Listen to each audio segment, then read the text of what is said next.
Salama tompoko.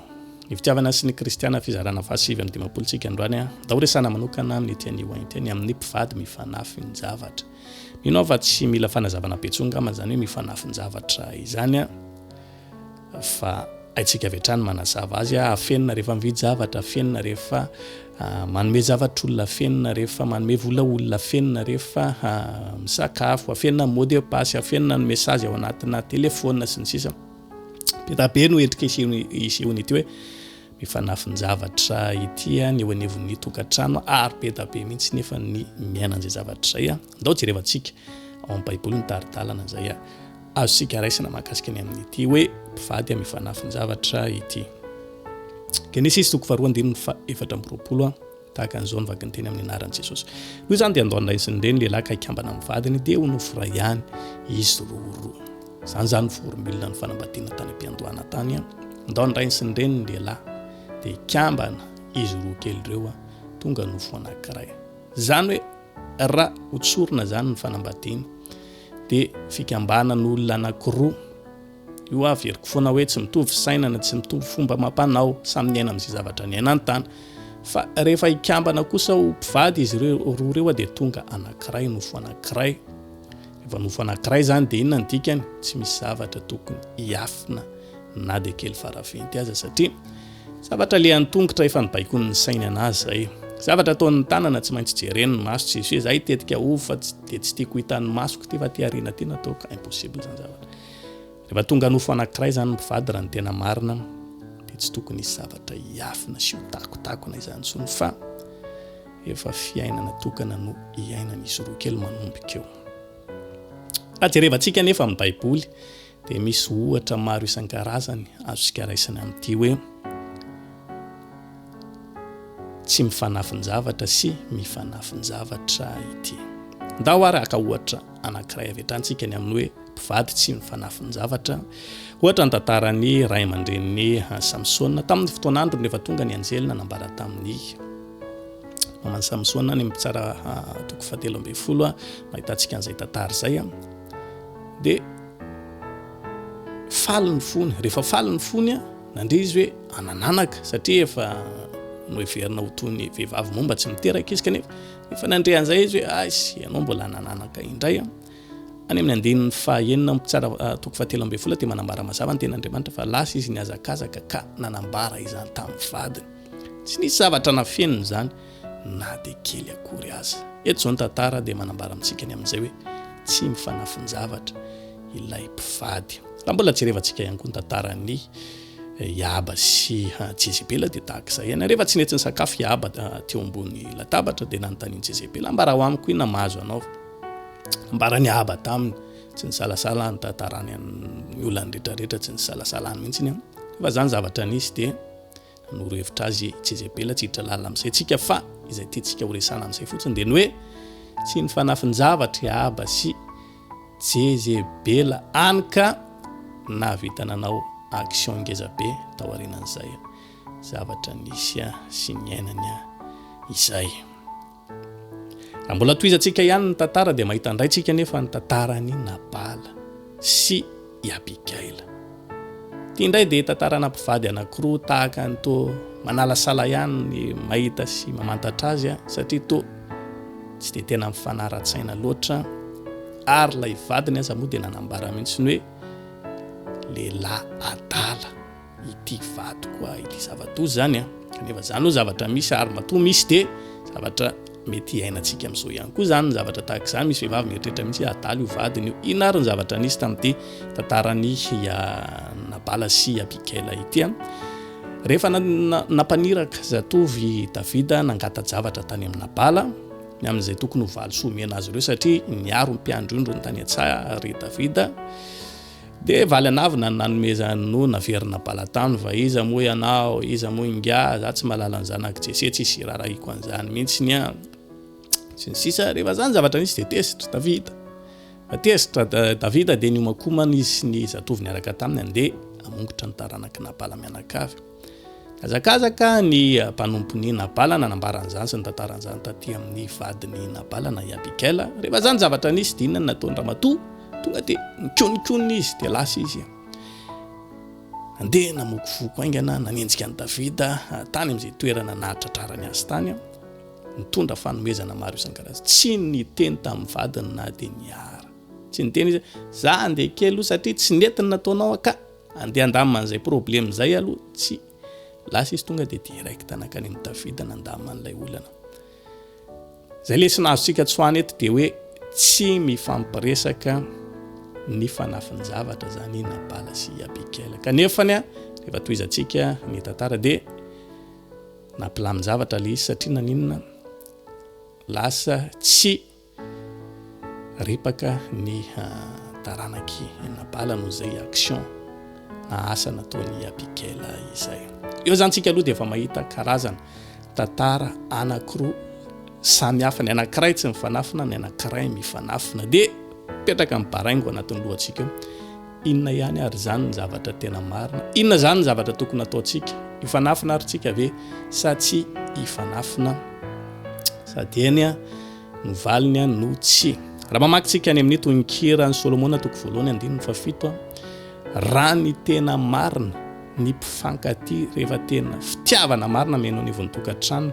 tsy misy zavatra tokony hifanafenana zany ao izy Solomona ato amin'ny tononkira toko voalohany 17 ato hoe tononkira voalohany 17 ambara ho amiko ilay teny foko zany hoe ny olona mifankaty tsy tokony isy elanelana zany na isy zavatra kafinafiny zany fa matoa aborana zay satria tiany rehefa mifankaty zany dia tsy tokony isy zavatra ifampiafinafiny zany fa matoa misy miafinafina dia misy raza eo anatiny ao raha jerevantsika ihany koa nefany tantarany Samson sy Delila dia toatro mampangididoloha indray le izy hoe ilaina ihany tokoa ve zany ny manafin-javatra sa tsy ilaina raha tahaka ny ainan'ny Samson sy Delila satria rehefa torikisina azy isan'andro andro aman'alina ozy izy ny ten'Andriamanitry i Delila nitorikisina ny Samson any aminao inona mba aiza reny iafenany tierinao te mba atoroy anako re andro aman'alina inona ny afarany tsy naharitra ny anao lafa dia nomeny azy ihany natoriny azy ihany zaho ary dia zao ny secretako zao inona ny vokany lasa ny afara tany amin'ny fahafatesany Samson satria ai ny zavatra tao anatin'ity sainan'ity vehivavy ity dia tsy ny soa azy kory na ny ity azy marina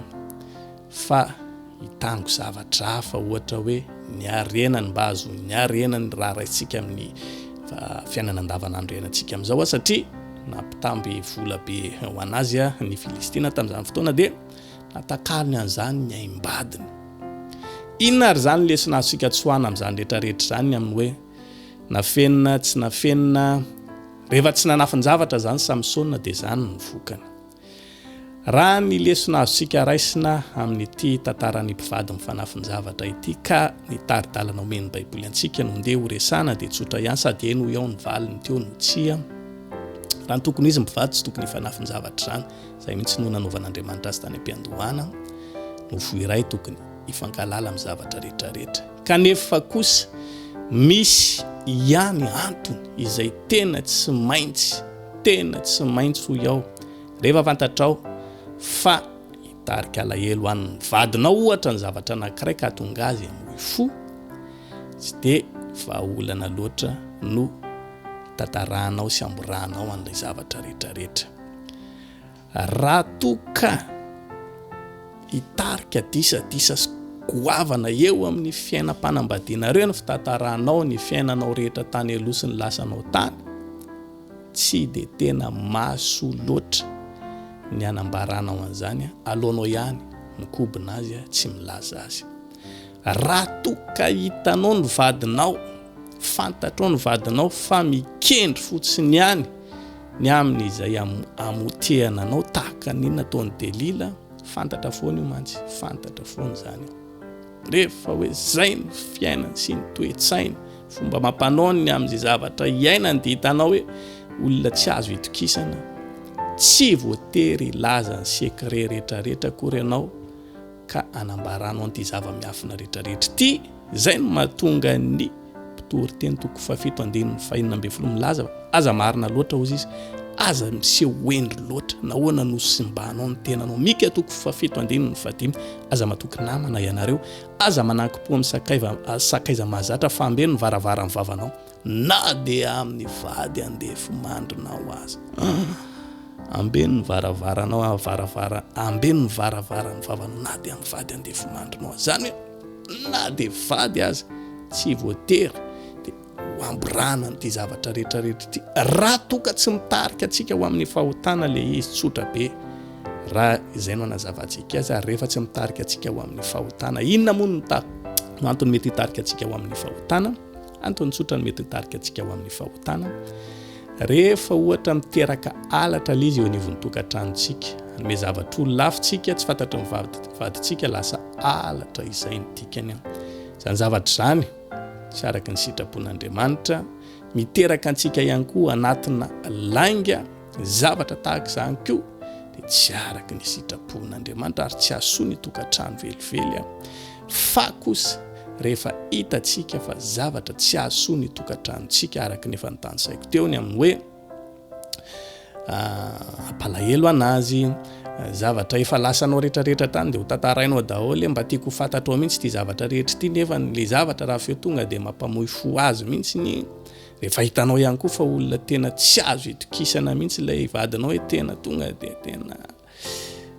manahirana ny miresaka aminy io tonga dia fantatra amin'ny olona foana dia tsy voatery kory zany rehetrarehetra ka hoe ho tantarainao njaranao no mahafantatra njaranao no mandinika ianao no mahalala mino ako fa efa nomen'Andriamanitra ilay antsoina hoe fahendrena ianao amantatra tsara mihitsy ny amin'izay zavatra tokony ao atao sy ny tsy tokony ao atao fantaro ary manomboka izao fa izay zavatra fenao raha toka manafina mesazy ao anaty Facebook ianao kanefa ianao miresaka amina olona hafa miresaka amina lehilahy hafa mampirafy ny vadinao zany ianao ny dikany ka zay ianao nafenanao an'ilay mesazy amin'ny vadinao zay ianao nafenanao ny texte rehetra ifanaovanao amin'olo amin'ny vadinao dia fantaro fa manoty zay le tsy araka ny sitrapon'Andriamanitra fa raha to kosa ka misy olona miresaka aminao ohatra hoe namanao mitantara secret maro isan-karazany izy ao anatin'ny Facebook eo miresaka aminao ny amin'ny hoe zao kinona zavatra mahazo anako mba tsy tiako hitan'ny olona mihitsy ty sy ny sisa zavatra tahaka izany ohatra ny antony tsy amelanao an'le vadinao hijery an'ilay mesazy ao anaty Facebooknao tsy misy fahotana velively kory ny amin'izany ny anankiray miteraka fahotana rehefa afenao le mesazy satria ianao mijangajanga raha ohatr'izay dia fahotana fa ny anankiray kosa tsy misy fahotana mihitsy fa noho ny fitsinjovanao fotsiny ny amin'le hoe namanao nametraka an'ilay hafatra hoe aza aloha mba tsy ho fantatry ny olona hafa sy ny sisa dia afenao le izy tsy avelanao mijerina amin'ny vadinao raha tsy fahotana zany tahaka izay le izy zay zavatra tiako ambara amintsika ny amin'ny hoe sady eny ny valiny no tsy ianao no mahafantatra ianao no mahalala fantaro fa eo anivon'ny tokantrano mety zavatra maro isan-karazany no ampiditra olana eo anivon'ny tokantrano nefany izay zavatra ataontsika ihany koa nefany dia mety hitarika ho amin'ny fitoniana sy ny filaminana noho izany fantaro tsara izay zavatra ataontsika rehetra lasa ny fotoanantsika andeha metraka ny veloma mandram-peona mandram-pitafa ho amin'ny video manaraka indray samiaro tahin'Andriamanitra veloma tompoko